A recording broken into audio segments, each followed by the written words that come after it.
पहले एक ज़रूरी इन्फॉर्मेशन आप लोग के लिए, इसके बाद टॉपिक पर आएंगे हम। इन्फॉर्मेशन ये है कि यूपी आरओ एआरओ स्पेशल यानी कि टारगेट बैच 2023 के लिए शुरू हो रहे हैं ऑफलाइन और ऑनलाइन मोड पर साकेत आईएएस में। तो अभी अक्टूबर फर्स्ट वीक तक आरओ एआरओ वैकेंसी की नोटिफिकेशन आने वाली है, तो आप लोग बैच ज्वाइन कर लीजिए और अपने आप को तैयार कीजिए, क्योंकि एग्ज़ाम राइट टाइम हो जाएंगे। अभी फिक्स डेट इसकी नहीं है, तो पहले से आप पूरा अपना तैयार कर लें। इसमें पूरा कोर्स आपको कराया जाएगा और आरओ एआरओ के लिए अलग से आपको टेस्ट सीरीज भी कराई जाएगी, ठीक है। तो इसके लिए और भी जो इन्फॉर्मेशन आपको चाहिए, वो जो साकेत आईएएस का जो कोचिंग का नंबर है उसे आप पता कर सकते हैं और आपको जो भी सुटेबल लगता है ऑनलाइन ऑफलाइन उसे आप ज्वाइन कर सकते हैं। अब आते हैं हम टॉपिक पर, और टॉपिक हमारा थंबनेल में आप देख ही रहे हैं, कोल्ड वॉर बहुत इंपॉर्टेंट है। और सबसे ज़्यादा इंपॉर्टेंट जो आज आपके बहुत सारे क्वेश्चंस के आंसर मिलने वाले हैं, अगर मैं आपसे पूछूं कि क्या आपने दुनिया में कोई ऐसी वॉर, ऐसी लड़ाई देखी है जिसमें एक भी गोली ना चली हो लेकिन वॉर हुआ हो, तो ऐसे युद्ध है हमारा शीत युद्ध। इसका नाम शीत युद्ध है, लेकिन इसका शीत या कोल्ड से कोई लेना देना नहीं है, और इसमें कोई गोली भी नहीं चली थी, लेकिन इसकी वजह से और बहुत सारे युद्ध हुए थे। तो शीत युद्ध क्या है, इसका बहुत सारा डिटेल्स आपको बताएंगे। और सबसे इम्पोर्टेंट ये है कि इस पूरे वीडियो में, पूरे लेक्चर को सुनने के बाद आपको पता चलेगा कि रशिया और यूक्रेन के बीच जो कॉन्फ्लिक्ट चल रहा है, जो विवाद चल रहा है पिछले 1-1.5 वर्षों से, रशिया ने यूक्रेन पर जो अटैक किया हुआ है, दोनों देशों में ये जो युद्ध की स्थिति है, इसका असली कारण क्या है, क्यों हो रहा है रूस और यूक्रेन में युद्ध, और भारत को या हमें और आपको इसमें किसको जस्टिफाई करना चाहिए। क्या हम रशिया को जस्टिफाई कर सकते हैं, क्या हम यूक्रेन को जस्टिफाई कर सकते हैं, यानी कि कौन गलत है इसमें और कौन सही है। इन सवालों के जवाब आपको मिलेंगे इस वीडियो में। इसके अलावा आपको ये पता चलेगा कि पूरा जो यूरोप है और जो वेस्टर्न कंट्रीज हैं, ये क्यों यूक्रेन का साथ दे रहे हैं, और रशिया इस लड़ाई को कहां तक खींचेगा और भारत का इसमें क्या रोल है। इनके जवाब भी आपको इस टॉपिक में मिलेंगे, लेकिन हमारा फोकस जो है वो किस पर रहेगा, कोल्ड वॉर पर। इसको बहुत सारे इमेज और फैक्ट के आधार पर हम समझेंगे, ठीक है। देखिए, ये जो मैप है आपके सामने, इसमें ये जो ब्लू कलर है, ये ब्लू कलर पूंजीवाद या पूंजीवादी विचारधारा का उदाहरण है। जितने भी देश यहाँ पर ब्लू कलर में प्रिंट आपको दिखाई दे रहे हैं, ये सब नेटो कंट्री हैं। नेटो कंट्रीज के बारे में आपको बताएंगे, NATO, North Atlantic Treaty Organisation, इसको बहुत अच्छे से आपको समझना है। तो ये सब नेटो कंट्रीज हैं, और नेटो कंट्रीज की जो आइडियोलॉजी थी जब ये बना था, नेटो कंट्रीज 1949 में ये बना था, तो पूंजीवादी विचारधारा के आधार पर जो कैपिटलिज्म था, कैपिटलिज्म को फॉलो करते थे ये देश, और उसका यहाँ पर जो कलर दिया गया है वो ब्लू कलर दिया गया है। तो ब्लू कलर से प्रिंटेड जितने भी ये जो मैप दिखाई दे, तो कंट्रीज दिखाई दे रहे हैं, they are part of NATO countries. ये सब नाटो देशों के पार्ट हैं, हिस्से हैं। और इनके विपरीत जो दूसरा ग्रुप था, जो दूसरा अलायंस था, वो क्या था, ये सोवियत यूनियन था, ठीक है, जिसे हम बोलते हैं यूएसएसआर। यानी कि इनको हम क्या कह सकते हैं, इनको हम कह सकते हैं नेटो, सॉरी यहाँ उल्टा हो गया, इसको उधर लिखना है मुझे, इनको हम कह सकते हैं, यस हाँ सही लिखा था, मुझे लगा मैंने यूएसएसआर लिख दिया। ये है नेटो और ये है यूएसएसआर, ठीक है। यूएसएसआर क्या है, ये जिसे हम बोलते हैं सोवियत संघ, नॉर्थ अटलांटिक ट्रीटी ऑर्गेनाइजेशन, और ये क्या है, union of Soviet socialist Republic. अगर मोटा मोटा हम देखें तो ये ग्रुप कौन लीड कर रहा था, इसको लीड करने वाली जो एक तरह से पावर थी या पावरफुल जो कंट्री था, वो था रशिया, ठीक है, सुपर पावर थी इसके पास इस समय। और नेटो को जो लीड कर रहा था वो कौन था, यूएस। तो यूएस यानी कि अमेरिका और रशिया, इन दोनों ने अपने अपने अलायंस बना रखे थे, और उन अलायंस को की जो आइडियोलॉजी थी बिल्कुल डिफरेंट थी। यूएसएसआर कौन सी आइडियोलॉजी को फॉलो करता था, यूएसएसआर के जितने भी कंट्री हैं, इनमें कितने कंट्री हैं कुल, इनमें टोटल 15 रिपब्लिकन्स थे, ठीक है, 15 गणराज्यों को मिलाकर के यूएसएसआर बनाया गया। और वर्तमान में देखिए नेटो अभी भी है, यूएसएसआर डिस्ट्रॉय हो गया। यूएसएसआर कब टूट गया? 1989 में पूरी तरह से टूट गया। हम इसको 1991 तक ले जाते हैं क्योंकि वर्ल्ड में इसी के बाद एक चेंज आया है। तो 1991 में यूएसएसआर क्या हो गया? ये कोलैप्स कर गया था, खत्म हो चुका था। लेकिन नेटो अभी भी बना हुआ है। तो नेटो अभी बना हुआ है और इस समय नेटो में कितने मेंबर नेशंस हैं? इस समय 31 देश हैं कुल नेटो में। इस समय 31 कंट्रीज हैं। आप मुझे कमेंट सेक्शन में बताइएगा कि अभी हाल ही में कौन सा देश है जिसने नेटो को ज्वाइन किया है, नेटो की मेंबरशिप को ज्वाइन किया है। कौन सा वो देश है ये बताइएगा। आने वाले एग्जाम्स में ये क्वेश्चन पूछे जाएंगे, फिर इसका हम आंसर देंगे आपको कल अगले वीडियो में, ठीक है। तो नेटो और यूएसएसआर दो अलायंस बन गए थे। ये अलायंस कब बने थे देख लेते हैं। जब सेकेंड वर्ल्ड वॉर खत्म हुआ, ठीक है, दूसरा विश्व युद्ध जब समाप्त हुआ, तो इस दूसरे विश्व युद्ध के समाप्त होने के बाद दुनिया दो विचारधाराओं में बट गई थी। एक यूएस के साथ और दूसरा यूएसएसआर के साथ। अमेरिका ने पूंजीवादी देशों को मिला करके एक गुट बनाया। अमेरिका ने पूंजीवादी देशों का एक, एक्चुअली ये जो नेटो था, जो नेटो अलायंस बनाया था, ये क्या था? ये एक मिलिट्री अलायंस था, मिलिट्री अलायंस था। और इस मिलिट्री अलायंस में नेटो का जो आर्टिकल 5 है, नेटो का आर्टिकल 5 ये कहता है कि अगर नेटो के किसी एक सदस्य पर, किसी एक सदस्य देश पर कोई बाहरी आक्रमण होता है तो यह आक्रमण सभी नेटो देशों पर माना जाएगा और नेटो के सभी देश मिलकर के इस बाहरी आक्रमण का संगठित होकर के जवाब देंगे। और उसके लिए नेटो को बनाया गया। तो नेटो के पास अपनी एक आर्मी है, ठीक है, ये एक तरह से आर्मी अलायंस है। और इसी आर्मी या मिलिट्री अलायंस ने नेटो को एक कलेक्टिव सिक्योरिटी का एक तरह से ऑप्शन दिया और इस कलेक्टिव सिक्योरिटी के ऑप्शन को एक्सेप्ट करते हुए इन कंट्रीज ने नेटो की मेंबरशिप को इसको ज्वाइन किया। तो नेटो कंट्रीज के पास एक सामूहिक सुरक्षा का एक विकल्प था और अमेरिका ने इन देशों को मिलाकर के एक ऐसा मजबूत संगठन बनाया जो कि पूरी पूंजीवादी विचारधारा को एक साथ ले आता है। अब इस नेटो को अगर समझे हम, North Atlantic Treaty Organisation, North Atlantic का मतलब क्या था? उत्तरी अटलांटिक जो देश थे। तो उत्तरी अटलांटिक में कौन कौन से देश आते हैं? अमेरिका ने 1949 में जो ये गुट बनाया नेटो, तो इस नेटो में जो नॉर्थ अटलांटिक कंट्रीज थे उनको फोकस किया गया। नॉर्थ अटलांटिक कंट्रीज को एक मिलिट्री सिक्योरिटी प्रोवाइड कराने के लिए, कैपिटलिज्म आइडियोलॉजी को आगे बढ़ाने के लिए अमेरिका ने ये मिलिट्री अलायंस बनाया। तो इसमें जो कंट्रीज थे, मेनली जो कंट्रीज थे इनमें वो कौन कौन से थे, किस किस को कवर करता था और आज कहाँ तक पहुंच चुका है, ये हम सबकी बात करेंगे क्योंकि मैंने बताया नेटो आज भी है। देखिए नॉर्थ अटलांटिक कंट्रीज, जितने भी उत्तरी अटलांटिक क्षेत्र में जो देश थे, इनमें उत्तरी अमेरिका आ जाता है और ये पूरे देश आपके आ जाते हैं। इसके अलावा जो वेस्टर्न यूरोप था, ठीक है, जो पश्चिमी यूरोप था, वो भी नेटो में शामिल हो गया। आपको इसमें हम बताएंगे कि जो बर्लिन की दीवार थी, ठीक है, वॉल ऑफ बर्लिन थी, तो बर्लिन की दीवार के पश्चिमी साइड के जो यूरोपीय देश थे उन्होंने नेटो की सदस्यता को ज्वाइन किया और यूरोप के जो पूर्वी यूरोप के जो देश थे उन्होंने यूएसएसआर को ज्वाइन कर लिया। तो एक तरह से यूरोप भी बट गया, विश्व भी बट गया, एक बड़ा हिस्सा इन दोनों ग्रुपों में बट गया। तो कुल मिलाकर के जो ये ग्रुप हुआ, अलग अलग गुटबाजी हुई, इस ग्रुप में पूरी दुनिया में बहुत सारी समस्याएं निकल के आई। तो 1949 में ये जो नेटो बना, अब यूएसएसआर ने क्या किया? यूएसएसआर ने भी अपना संगठन बनाया।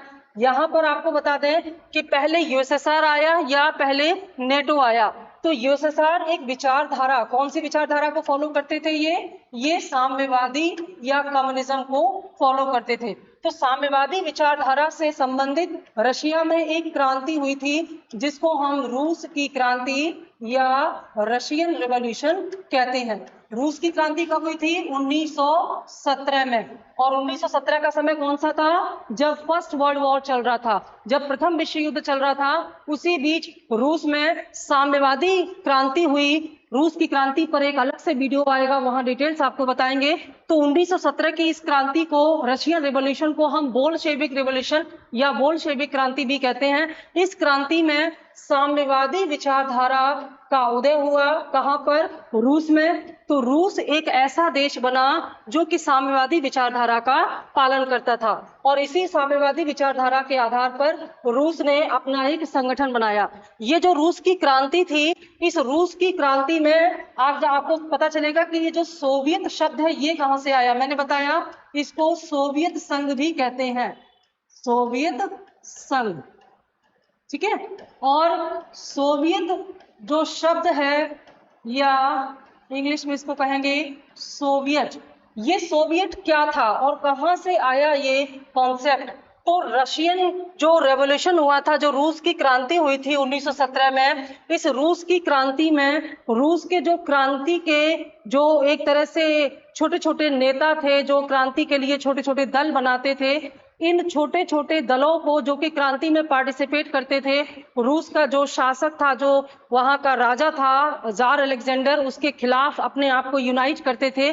तो रूस की क्रांति के ये जो छोटे छोटे ग्रुप थे मजदूरों के, इन छोटे छोटे ग्रुपों को कहा जाता था सोवियत। ये मजदूरों के जो ग्रुप थे जो कि क्रांति में भागीदारी करते थे, और वहां के जो एक तरह से मोनार्की सिस्टम था, जो राजतंत्र था, उसके विरुद्ध जाकर के साम्यवादी विचारधारा के आधार पर लोकतंत्र की स्थापना का प्रयास कर रहे थे।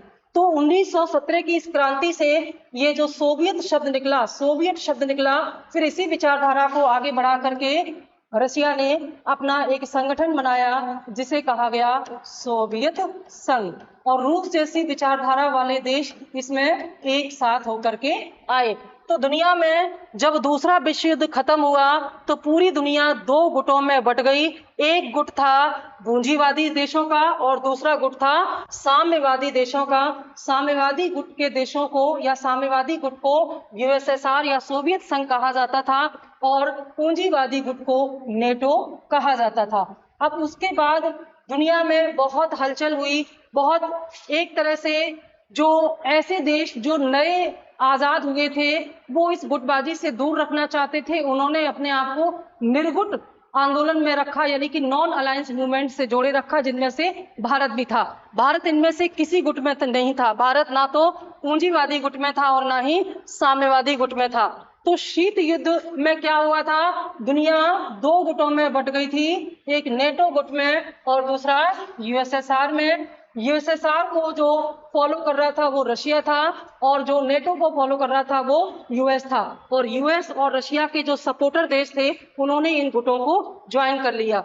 याद दीजिएगा 1955 में रशिया ने, क्योंकि अमेरिका ने 1949 में नेटो बना करके एक तरह से मिलिट्री सिक्योरिटी प्रोवाइड कराई अपने जो मेंबर ऑफ कंट्रीज थे नेटो के, तो इसी के बाद में फिर जाकर के यूएसएसआर ने 1955 में क्या किया, इन्होंने मॉस्को एग्रीमेंट कराया। इन्होंने एक तरह से इसमें मॉस्को नहीं हम आपको बताएंगे, इसमें सीधे सीधे वार्सा की हम बात करें तो जो वार्सा पैक्ट था, ठीक है ना, वार्सा पैक्ट था, ये वार्सा पैक्ट 1955 में तैयार किया यूएसएसआर ने, और ये कहा कि जो देश वार्सा पैक्ट पर साइन करेंगे वे सब यूएसएसआर के मेंबर बन जाएंगे, और उन सब को यूएसएसआर एक कलेक्टिव सिक्योरिटी यानी कि सामूहिक सुरक्षा उपलब्ध कराएगी। तो मॉस्को तो वार्सा पैक्ट के बाद यूएसएसआर भी एक तरह से मिलिट्री अलायंस जैसा ही बन गया। तो दुनिया दो मिलिट्री अलायंस में कन्वर्ट हो चुकी थी।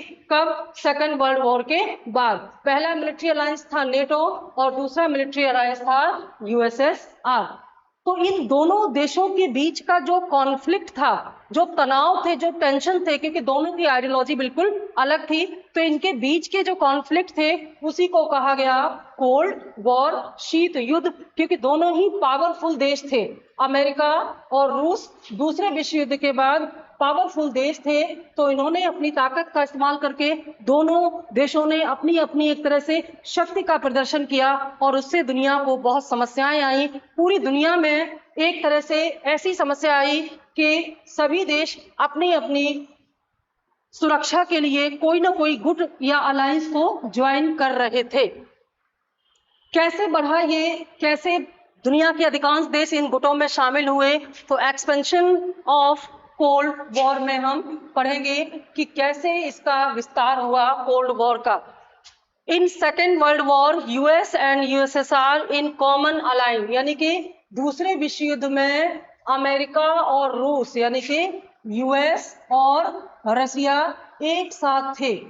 जो सेकेंड वर्ल्ड वॉर हुआ था उसमें रूस और अमेरिका एक ही गुट में थे। ये दोनों साथ मिलकर के लड़े थे दूसरे विश्व युद्ध को। क्यों? क्योंकि मजबूरी थी, और इस मजबूरी का नाम क्या था? हिटलर।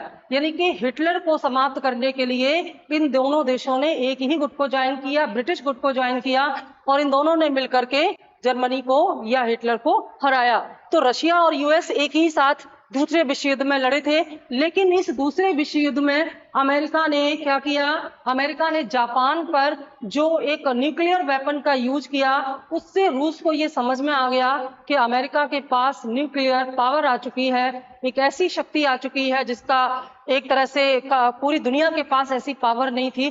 तो रूस को यहाँ से थोड़ी सी चिंता हुई, और उसे अपनी सुरक्षा के बारे में उसने सोचना शुरू किया कि दूसरे विश्व युद्ध के बाद की जो दुनिया होगी उसमें कहीं ऐसा ना हो कि सुरक्षा की दृष्टि से रूस और बाकी देशों की जो डिपेंडेंसी है वो अमेरिका पर हो जाए। तो रूस ने यहाँ से अपने हथियारों का विकास और अपनी रक्षा शक्ति का विस्तार करना शुरू किया। ठीक है, American nuclear attack to Japan, यानी कि जब अमेरिका ने न्यूक्लियर अटैक किया जापान पर, यहाँ से रूस को एक तरह से चिंता हुई और रूस ने भी अपनी न्यूक्लियर पावर डेवलप करने की शुरुआत कर दी।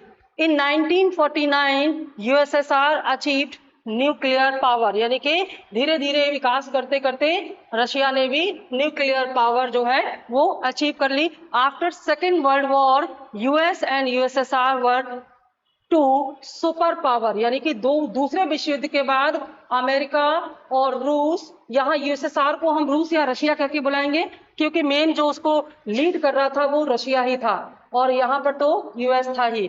तो यूएस और रशिया दो सुपर पावर बन चुके थे। कब? दूसरे विश्व युद्ध के बाद।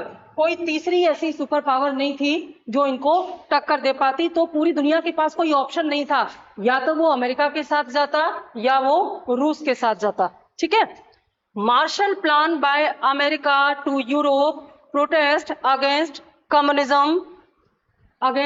कम्युनिज्म। ठीक है, और ये मार्शल प्लान बहुत इंपॉर्टेंट है। जो उस समय अमेरिकी प्रेसिडेंट थे ट्रूमैन, तो अमेरिकी प्रेसिडेंट ट्रूमैन एक प्लान लेकर के आए। कौन सा प्लान लेकर के आए? यूरोप के लिए। क्या था इस प्लान में? इस प्लान में अमेरिकी राष्ट्रपति ने यूरोप को प्रोटेस्ट करने, यानी कि यूरोप की सुरक्षा के लिए और यूरोप में कम्युनिज्म का जो प्रभाव था उसको कम करने के लिए, कहीं ऐसा ना हो कि यूरोप रशिया के साथ चला जाए, क्योंकि जियोग्राफिकली जो यूरोप है वो रूस के ज्यादा करीब है, या हम कहें कि सोवियत यूनियन के ज्यादा करीब था। तो इसलिए अमेरिकी राष्ट्रपति ने यूरोप को एक तरह से सुरक्षा देने के बहाने उन पर अपनी पूंजीवादी विचारधारा थोपी और उन्हें अपने साथ करने के लिए मार्शल प्लान लेके आए। वैसे तो इस मार्शल प्लान का उद्देश्य था कि उन्हें यूरोप को प्रोटेस्ट करना है। किससे प्रोटेस्ट करना है? कम्युनिज्म से, क्योंकि कम्युनिज्म धीरे धीरे कहीं यूरोप को अपने चंगुल में न फंसा ले। इसलिए इस मार्शल प्लान के थ्रू अमेरिका ने यूरोप को अपने ग्रुप में और अपनी विचारधारा में शामिल करने का प्रयास किया। अब सबसे बड़ी मुसीबत है जो नेटो है उसका आर्टिकल 5। इस नेटो के आर्टिकल 5 को अगर आप समझ जाएंगे तो आपको अपने सवाल का जवाब मिल जाएगा कि इस समय रूस यूक्रेन पर अटैक क्यों कर रहा है और यूक्रेन को पश्चिमी यूरोपीय देश खास तौर से और पश्चिमी देश अमेरिका जैसे देश क्यों सपोर्ट कर रहे हैं? तो नेटो के आर्टिकल 5 में साफ लिखा हुआ है कि अगर नेटो के किसी सदस्य देश पर कोई बाहरी देश आक्रमण करता है तो इसका जवाब नेटो के सभी देश मिलकर के करेंगे, क्योंकि यह आक्रमण सभी देशों पर आक्रमण माना जाएगा। और ये सभी देश कौन हैं? जो नेटो के मेंबर बन चुके हैं। अब यूक्रेन नेटो की सदस्यता लेना चाहता है। यूक्रेन चाहता है कि वो नेटो में शामिल हो। जब 1991 का दशक आया तो 1991 का दशक आते आते खत्म होते 1990 का दशक खत्म होते होते जो यूएसएसआर था ये काफी कमजोर पड़ने लगा और यूएसएसआर क्या हो गया? एक तरह से टूट चुका था, पूरी तरह से कोलैप्स कर गया। तो यूएसएसआर जब कोलैप्स कर गया तो उसके बाद नेटो को भी खत्म हो जाना चाहिए था, क्योंकि शीत युद्ध खत्म हुआ। यानी कि यूएसएसआर के कोलैप्स कर जाने के साथ ही शीत युद्ध की समाप्ति मानी जाती है। इसीलिए शीत युद्ध का समय कब से कब तक माना गया है? शीत युद्ध का समय माना गया है 1945 से 1991, क्योंकि दूसरे विश्व युद्ध के बाद से लेकर के 1991 तक, 1991 में क्या हुआ था? सोवियत संघ का विघटन हो गया था। तो सोवियत संघ का विघटन होने का के साथ ही शीत युद्ध समाप्त हो गया, लेकिन नेटो समाप्त नहीं हुआ। आज भी है नेटो और नेटो धीरे धीरे अपना प्रभाव बढ़ा रहा है। तो यूक्रेन ने नेटो की सदस्यता लेने का फैसला किया और जब यूक्रेन नेटो का सदस्य बन जाएगा, और आपको बता दें कि यूक्रेन 1991 से पहले सोवियत संघ का सदस्य था। जो सोवियत संघ में जो सदस्य थे उनमें से एक यूक्रेन भी था।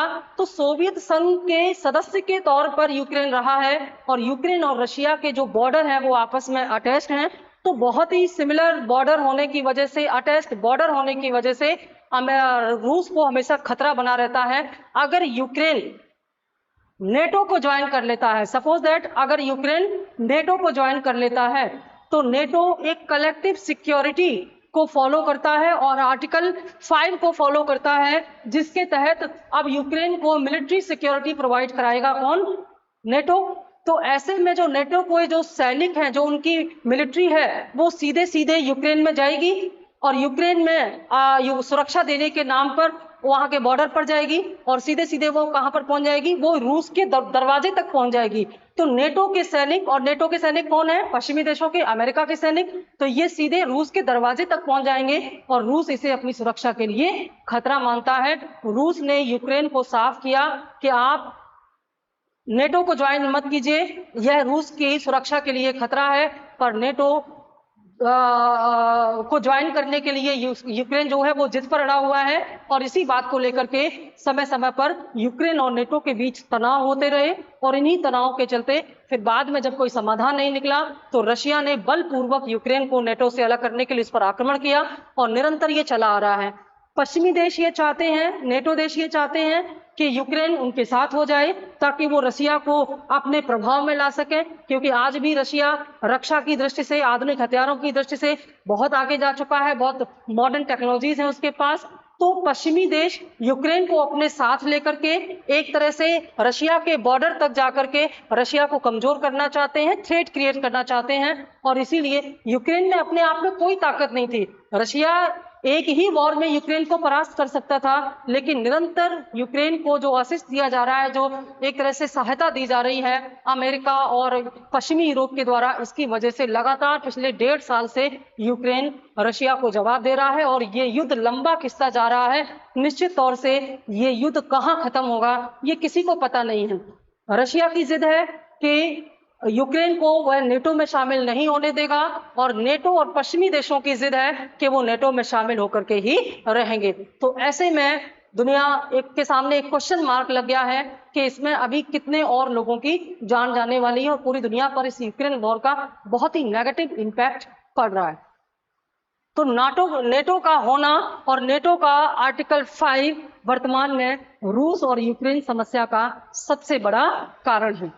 इसके अलावा जो शीत युद्ध का जो एक तरह से देखिए, शीत युद्ध में जो एक चीज थी वो क्या थी? बाइपोलैरिटी।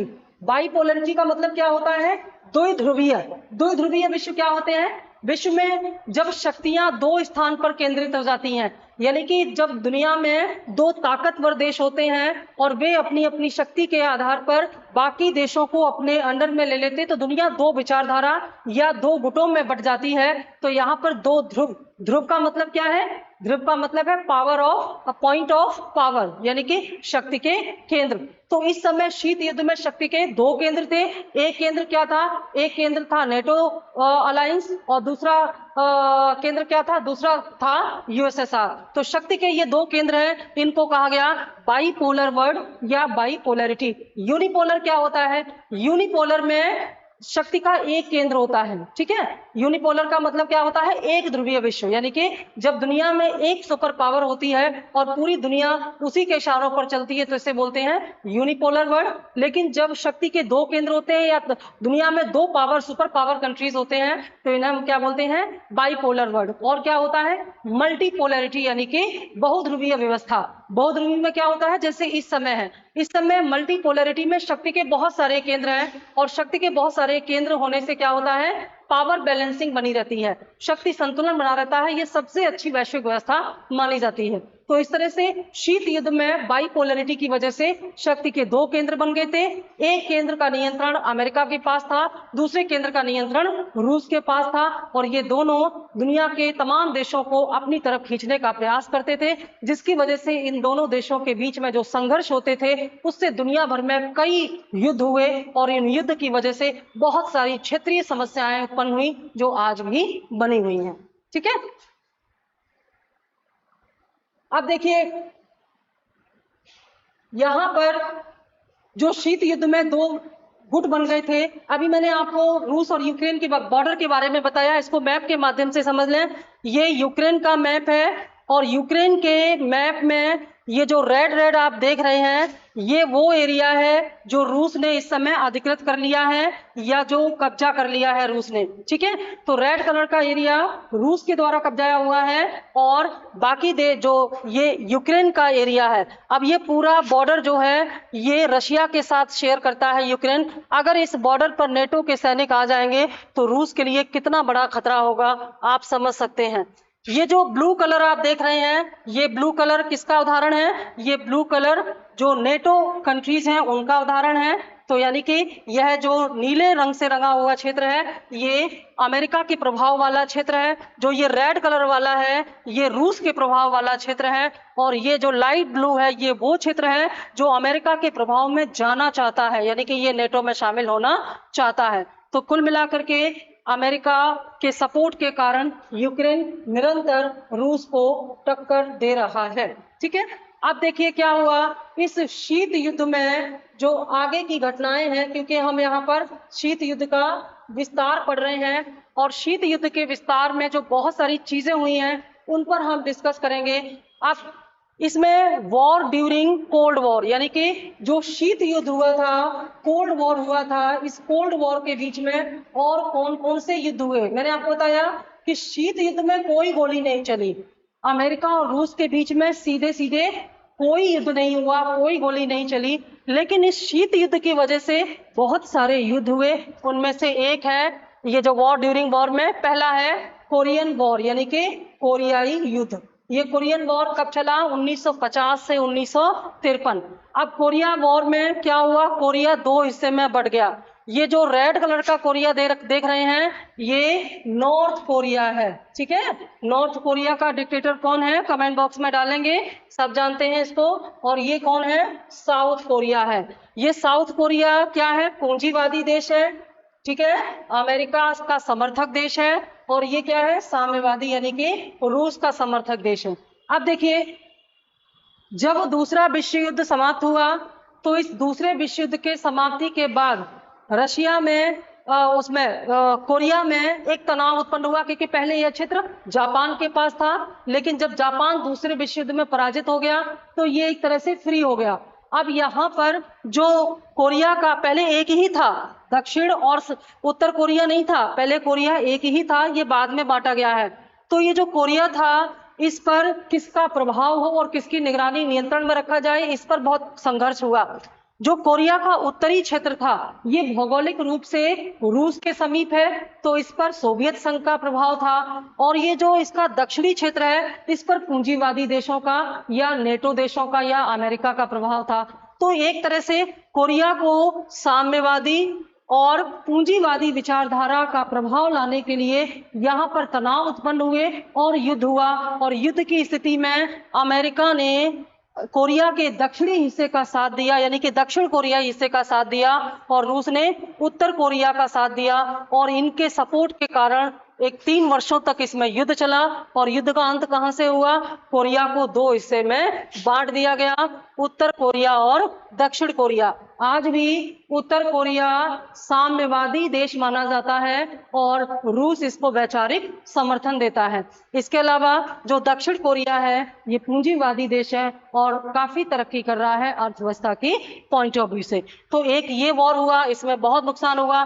भारत की क्या यहाँ पर स्ट्रेटजी थी, क्या स्टैंड था भारत यहाँ पर एक तरह से नॉन अलायंस अपना रोल प्ले कर रहा था, यानी कि भारत न्यूट्रल नहीं था लेकिन नॉन अलाइन जरूर था, यानी कि भारत किसी भी अलाइन में नहीं था। ना तो भारत पूंजीवादी गुट में था, ना ही भारत साम्यवादी गुट में था। भारत था निर्गुट, और भारत जैसे दूसरे देश निर्गुट विचारधारा वाले देशों को मिलाकर के भारत ने एक मूवमेंट चलाया जिसको हम बोलते हैं नॉन अलाइन मूवमेंट या नाम।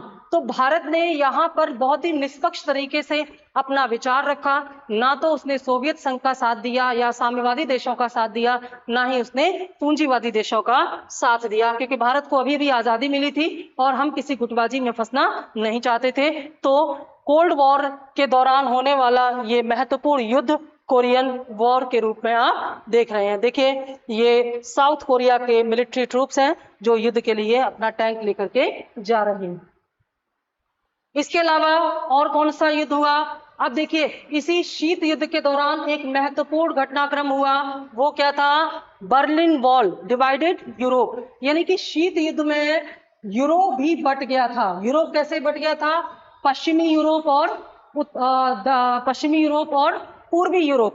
पूर्वी यूरोप क्या था और पश्चिमी यूरोप क्या था? पूर्वी यूरोप जो है वो सोवियत विचारधारा के साथ था या साम्यवादी गुट के साथ था, जबकि पश्चिमी यूरोप किसके साथ था? यह नेटो देश या अमेरिका के साथ था। और इसके लिए बर्लिन में एक दीवार बनाई गई, यानी कि पूरा एक दीवार का स्ट्रक्चर बनाया गया। आप देख रहे हैं दीवार के इस स्ट्रक्चर को। तो यहाँ पर बर्लिन को बांट दिया गया। बर्लिन कहाँ था? जर्मनी में। तो बर्लिन को बांट दिया गया और पश्चिमी बर्लिन को पूंजीवादी गुट में शामिल किया गया और पूर्वी बर्लिन को साम्यवादी गुट में शामिल किया गया। देखिए जब सोवियत संघ का विघटन हुआ 1991 में, तो कैसे उसकी सूचना के साथ ही दीवार को तोड़ने का जब डिसीजन आया तो लोगों ने इंतजार नहीं किया, खुद ही हथौड़े और फावड़े लेकर के दीवार को तोड़ रहे हैं, क्योंकि जो लोग थे वो नहीं चाहते थे इस तरह का कोई बंटवारा।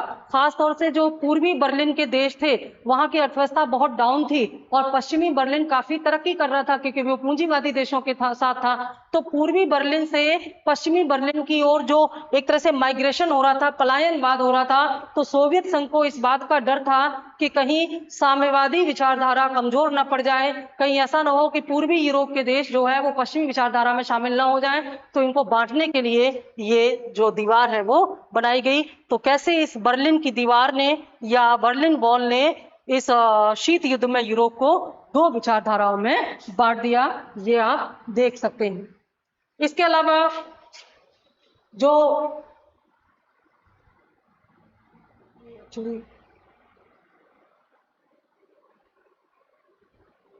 कोरियन वॉर आपने देख लिया। अब ये देखिए अगला वॉर क्या हुआ था? Vietnam war. War during cold war हम देख रहे हैं यहाँ पर।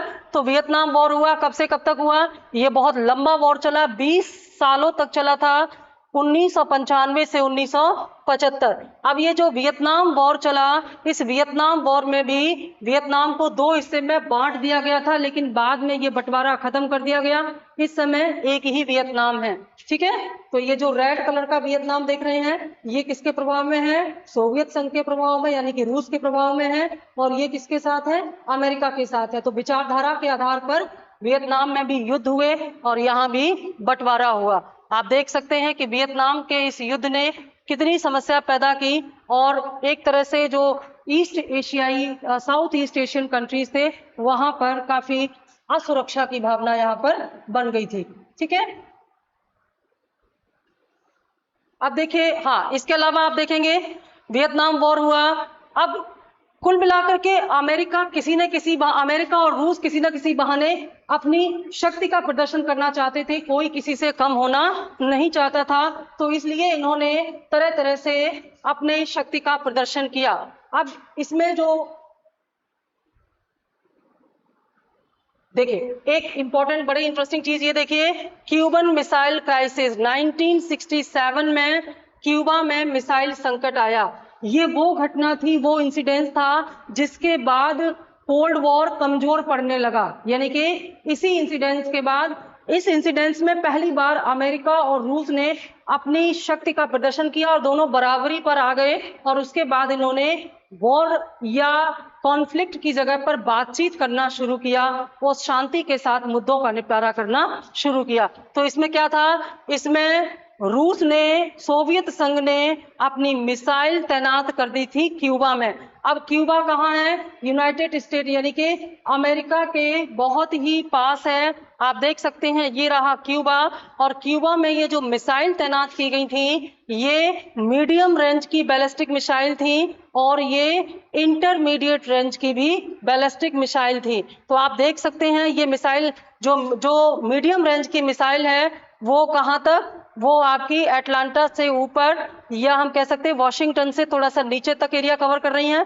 और जो हाई रेंज की, जो इंटरमीडिएट बैलिस्टिक मिसाइल थी, ये मिसाइल किसकी थी, ये सोवियत संघ या रूस की मिसाइल थी, जिन्हें कहां पर डिप्लॉयड किया गया था, क्यूबा में। क्यों, क्योंकि क्यूबा उस समय साम्यवादी विचारधारा को का पालन करता था, और क्यूबा का उस समय जो तानाशाह, जो डिक्टेटर था, वो कौन था, फिदेल कास्त्रो। और फिदेल कास्त्रो रशिया का मित्र हुआ करता था।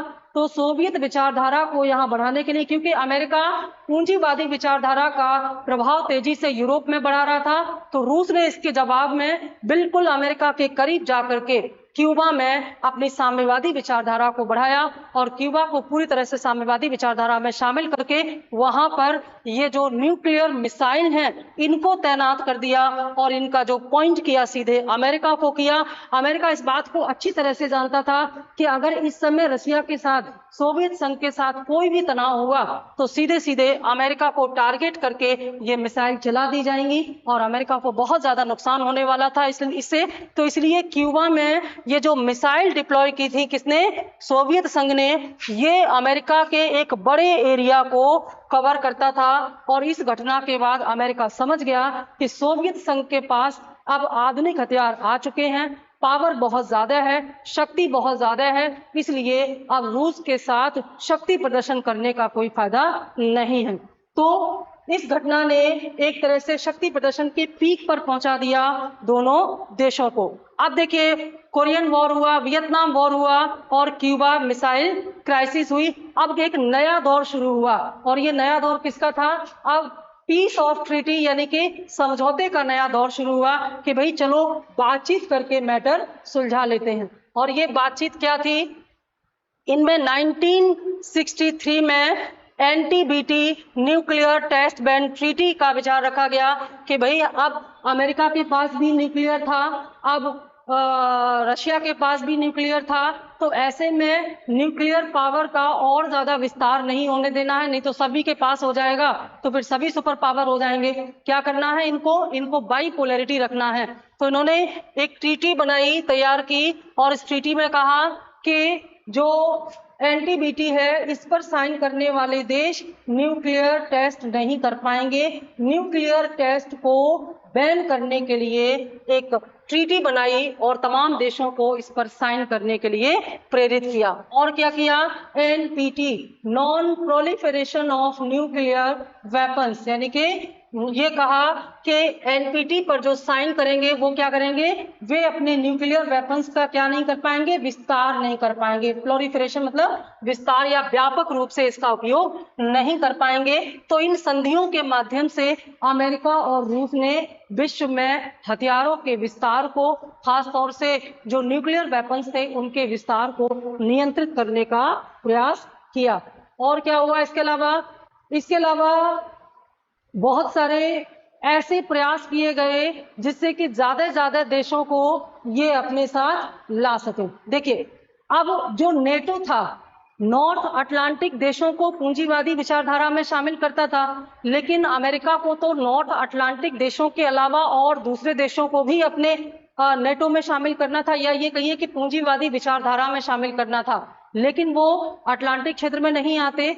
तो ऐसे देश जो कि दूसरे क्षेत्रों में रहते हैं उनको भी पूंजीवादी विचारधारा में शामिल करने के लिए अमेरिका ने कैसे नई संधियां तैयार की, उनमें से एक है सेंटो, सेंट्रल ट्रीटी ऑर्गेनाइजेशन, और इसको क्या कहते हैं, also known as the Baghdad Pact. बहुत इंपॉर्टेंट है Baghdad Pact for the Middle East nations, यानी कि जो मिडिल ईस्ट नेशंस थे, जो मध्य एशियाई देश थे, उनके लिए एक नई संधि तैयार की जिसे सेंटो कहा गया।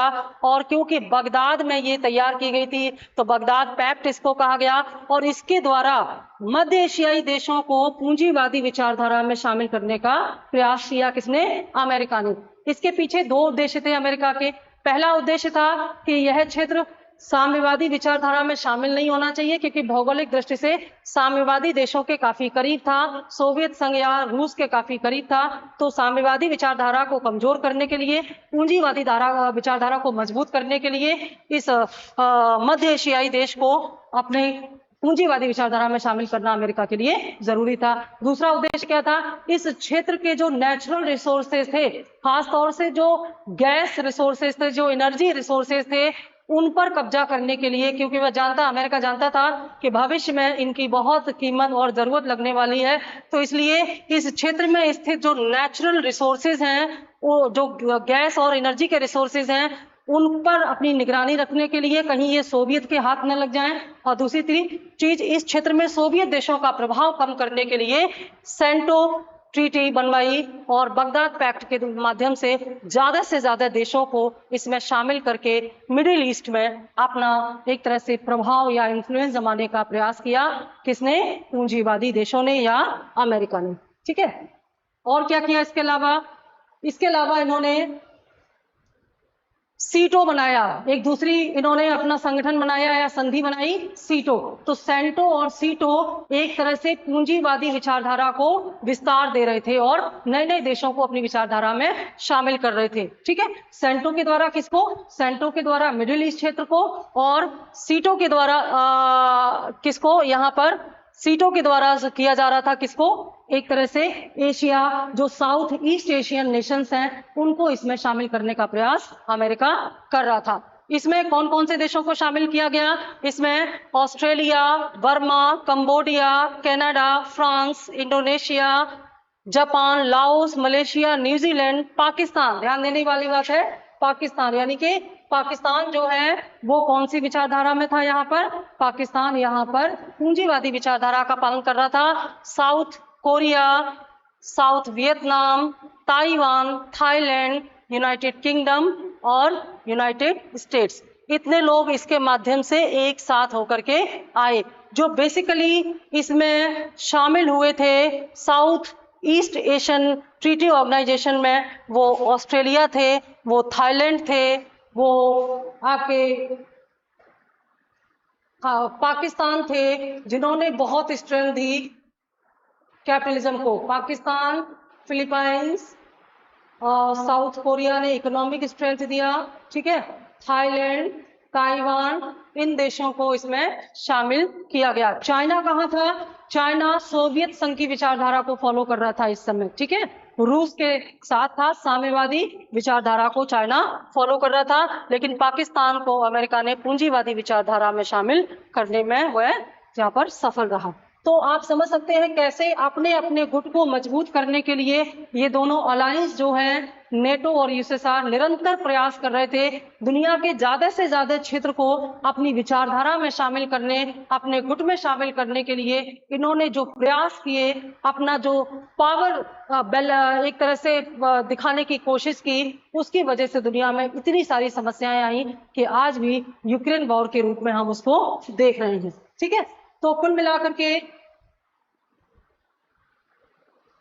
आप देखिए ये सारी चीजें हो गई, लेकिन इम्पैक्ट क्या पड़ा, यानी कि बहुत सारी चीजें हुई कोल्ड वॉर में। कोल्ड वॉर की शुरुआत से लेकर के 1991 तक, इसके अंत तक दुनिया में जितनी भी समस्याएं हुई, और अमेरिका और रूस ने आपस में जो पावर एक तरह से प्रदर्शन किया, शक्ति प्रदर्शन किया, उनकी वजह से क्या हुआ, बाईपोलैरिटी आई। यानी कि पूरी दुनिया में बाईपोलैरिटी ने क्या किया, पूरी दुनिया में बाईपोलैरिटी ने दुनिया को दो हिस्से में बांट दिया। पूरी दुनिया के पास दो ही ऑप्शन थे, या तो वो पूंजीवादी गुट में शामिल हो जाए या वो साम्यवादी गुट में शामिल हो जाए, क्योंकि यही दो गुट या शक्तियां ऐसी थी जो उन्हें उस समय की जो प्रॉब्लम्स थी दुनिया की, उनसे बचा सकती थी। एक ऐसा एटमॉस्फेयर क्रिएट कर दिया, तो बाइपोलैरिटी कर दी। और क्या कर दी, इनसिक्योरिटी का माहौल क्रिएट किया। छोटे छोटे देश अपने आप में बहुत ही असुरक्षित महसूस करते थे, और इस वजह से उन्होंने अपने देश के जो बजट थे उसका अधिकांश हिस्सा अपनी सिक्योरिटी पर लगा दिया।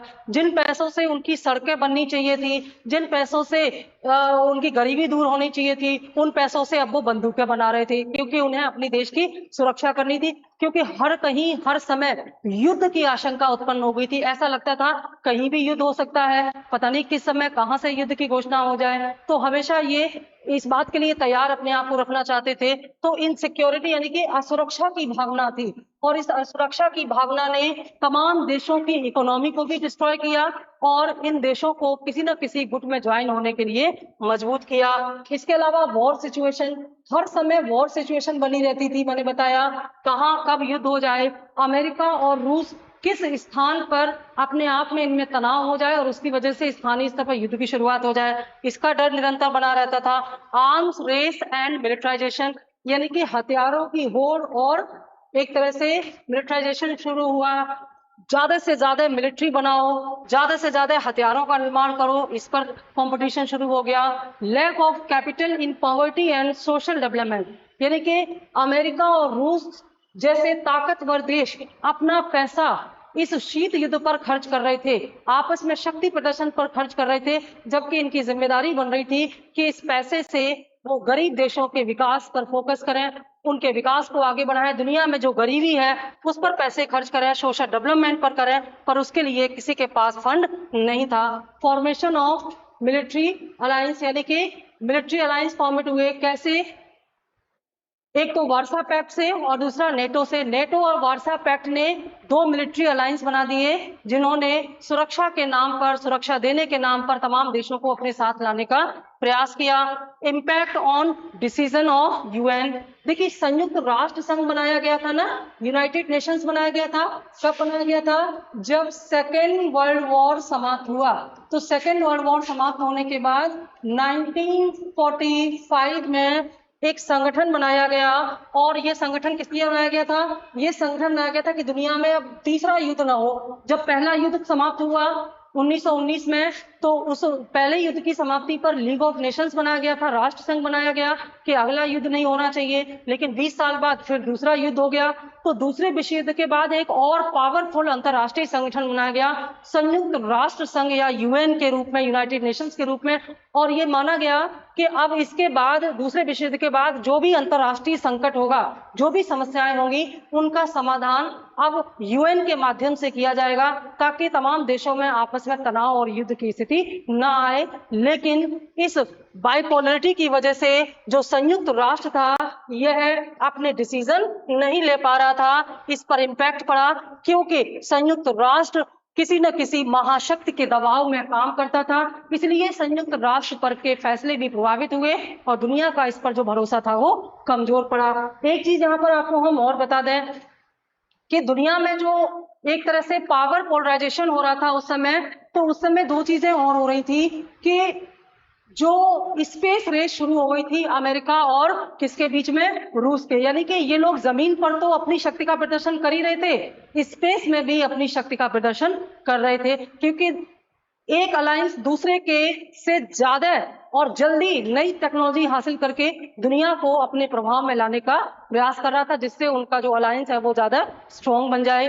तो इसी रेस में स्पेस रेस शुरू हो गई, और स्पेस रेस में क्या हुआ, स्पेस रेस में पहली बार बाजी मारी किसने, रशिया ने, यूएसएसआर ने। क्या किया इन्होंने 1957 में फर्स्ट मैन मेड सैटेलाइट, यानी कि ये पहला ऐसा कृत्रिम सैटेलाइट था जो इंसान द्वारा बनाया गया था, और इसे स्पेस में लॉन्च किया गया। इसका नाम था स्पुतनिक 1।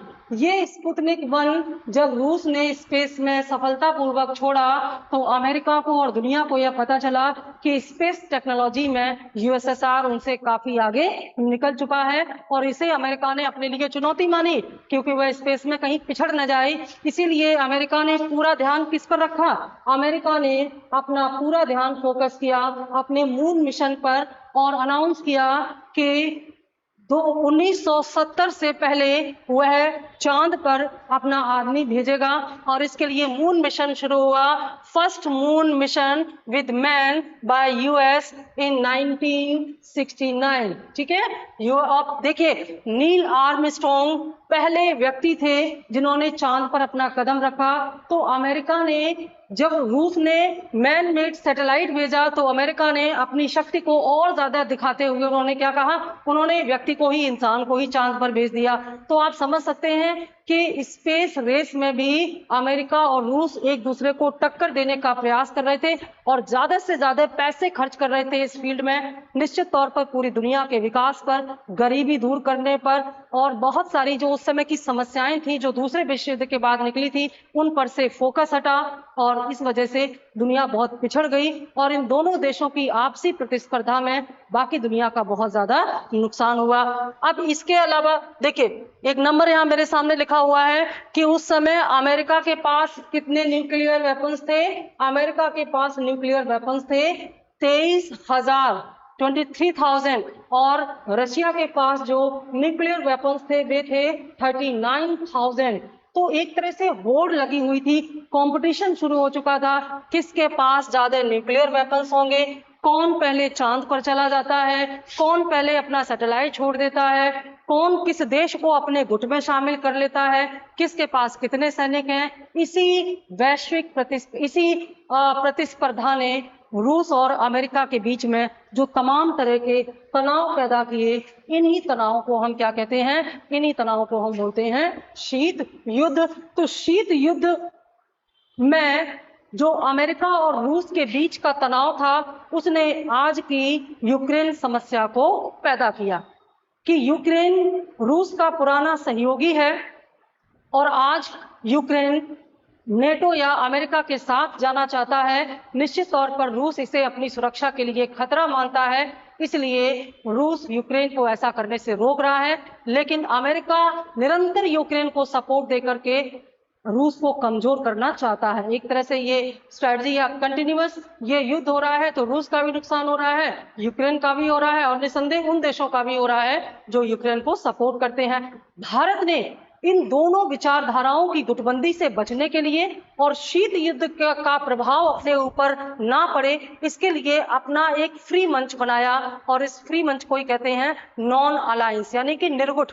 भारत एक नॉन अलायंस देश है, आज भी भारत की स्ट्रेटजी काम कर रही है। भारत शायद दुनिया का इकलौता देश होगा जो कि यूक्रेन यानी कि जेलेंस्की को भी समझाता है कि युद्ध किसी समस्या का समाधान नहीं, बातचीत कीजिए, और पुतिन को भी समझाता है कि युद्ध मत कीजिए, बातचीत कीजिए। शायद यह बोलने की सामर्थ्य दुनिया के किसी और देश के पास नहीं है, क्योंकि भारत एक निष्पक्ष विचारधारा, एक नॉन अलायंस विचारधारा को पालन करता है। ना तो हम पूंजीवादी और ना ही साम्यवादी विचारधारा का पालन करते हैं। तो दोनों ही गुट से प्रभावित देश भारत की बात को महत्व देते हैं। चीन पूरी तरह से आज भी सोवियत साम्यवादी विचारधारा का पालन करता है, क्योंकि चीन पूरी तरह से उस समय सोवियत संघ का हिस्सा था। बाद में चीन ने अपनी अर्थव्यवस्था को ओपन करते हुए पूंजीवादी विचारधारा को अपनाई।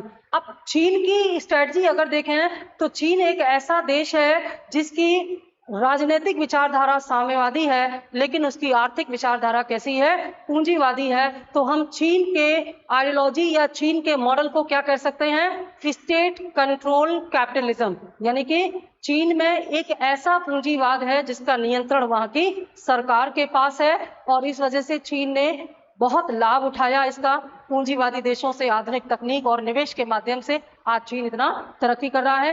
वीडियो में हम आपको लेकर के आएंगे चीन के आर्थिक विकास के पीछे छुपे हुए मुख्य कारण, कैसे चीन इतनी तरक्की करा और वे कौन से दशक थे जब चीन इतना आगे निकल गया। आज दुनिया की 2 सुपर पावर में अगर हम आर्थिक रूप से सुपर पावर कहें तो पहला अमेरिका और दूसरा चीन बन चुका है। तो कहीं विश्व फिर से बाइपोलैरिटी में तो नहीं जा रहा है, कहीं ऐसा तो नहीं कि फिर से द्विध्रुवीय विश्व हो जाए, इसकी चिंता बनी हुई है। फिलहाल रूस और यूक्रेन के बीच का जो कॉन्फ्लिक्ट है उसका कारण अगर आपको समझ में आ गया हो तो प्लीज कमेंट बॉक्स में बताइएगा जरूर। तो मुझे उम्मीद है कि आपने इमेज के माध्यम से, फैक्ट के माध्यम से कोल्ड वॉर को समझा होगा। मेरा उद्देश्य है कि आप कोल्ड वॉर को एज अ स्टोरी भी समझें और एग्जाम के पॉइंट ऑफ व्यू से भी इसको अच्छी तरह से समझें। Thank you.